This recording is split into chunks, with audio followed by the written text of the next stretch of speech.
Once upon a time, there was a man who loved playing a particular sport. He dedicated his entire life to it. Every day he practiced for hours and hours, and his goal was to make it into the national team. The man had a wife and 4 children who supported him in everything that he did. They lived in a small house, but for him it was a palace, because he felt so blessed to have such a supportive family. But unfortunately, this good man lost all of his money because of his brother who was a gambler. So this made things extremely difficult for him. But even though they didn't have much money, he still needed to buy new shoes and equipment for his training. So he went to a nearby store and asked the owner if he could pay for the equipment in installments. The owner agreed, but he said that he needed to bring a guarantee. So the man brought his wedding ring and gave it to the owner. After he finished his training, he went to the store to pay back the debt. But when he got there, the owner sold the equipment to someone else, and he wasn't there. So the man begged the owner to return the ring. He told him that it was his only treasure and that he needed it. But the owner refused. "I can't give it back to you because I already sold it."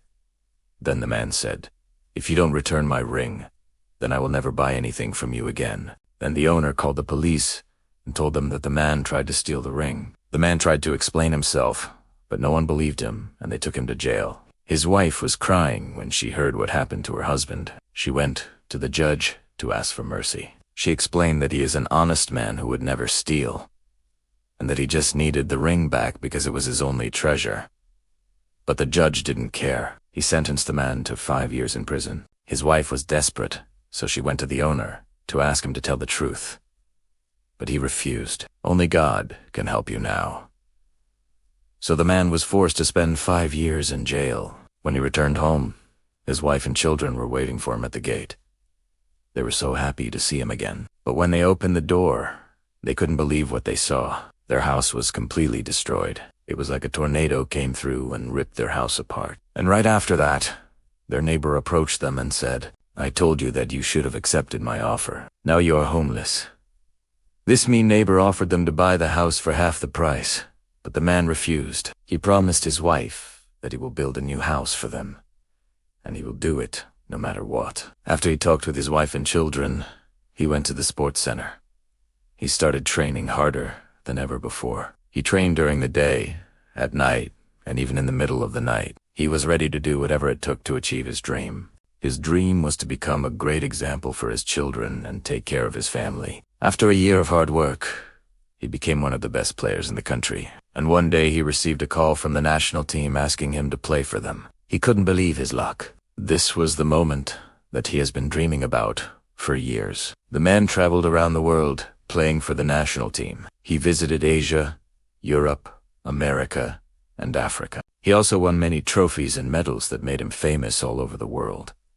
His name was on everyone's lips, and no one knew about his tragic story. People thought that he was born a champion, but in reality, he had to overcome great obstacles to get where he was. One day, the man and his teammates arrived in the capital city of a large country. They were going to play an important match against the national team of that country. But when they arrived at the hotel, the coach told them that they needed to change rooms, because the president of the hotel ordered them to move to another hotel. All the players complained, but the coach said that he didn't have any other options. And when they arrived at the new hotel, it was obvious that it was dirty and smelled bad. The players were angry because they didn't want to stay there. And while the coach was talking to the manager, our hero decided to go explore the city. As he was walking down the street, he heard someone shouting, "Get out of here! You dirty animal! Get away from me!"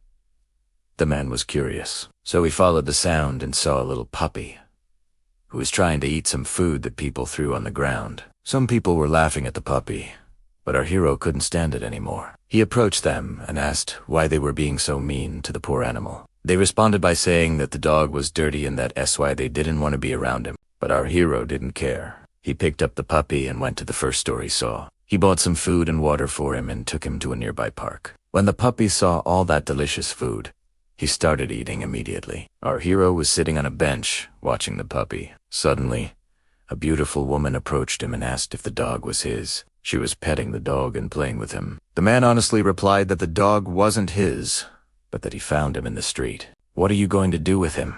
The woman looked at the dog and said, "I am taking him with me because I can't leave him alone here."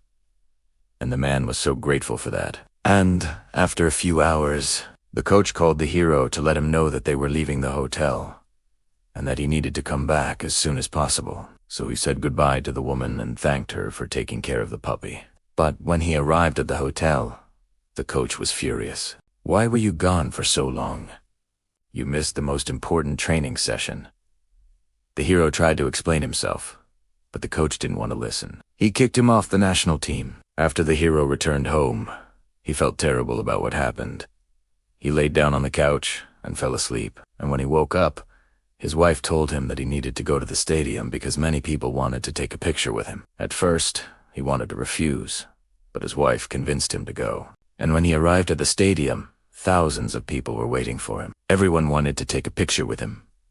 Some wanted his autograph, and others just wanted to say hello. He was surprised to see so many people supporting him. While he was signing autographs, a boy approached him and asked for his help. The boy told him that he loved soccer since he was a little kid, but that he was bullied every time he tried to practice. The boy was crying, and our hero hugged him. "Don't worry, son. I will help you." Then he called all the kids who were listening and told them to come with him. He took them to a nearby field where they trained together. From that moment on, the man dedicated his life to helping young athletes. He built schools and stadiums all around the world. He helped thousands of kids who dreamed of becoming great athletes. And he always remembered the importance of staying humble and never forgetting where you came from. Now I want to ask you, what was the most important thing that the man learned during his life? Of course, it was to never give up, no matter how difficult things may seem. There are so many people who give up on their dreams because of failures. But you need to remember that success is always on the other side of failure. The man in this story failed many times, but he never gave up, and that's why he achieved his dream. And if you want to achieve your dreams, you need to learn from this man. So I have a question for you. What is your biggest dream? Please write it down in the comment section. If you want to inspire others, please share this video with them. Thank you for watching. And if you want to continue to level up in life, we highly suggest you to check out the next 2 videos.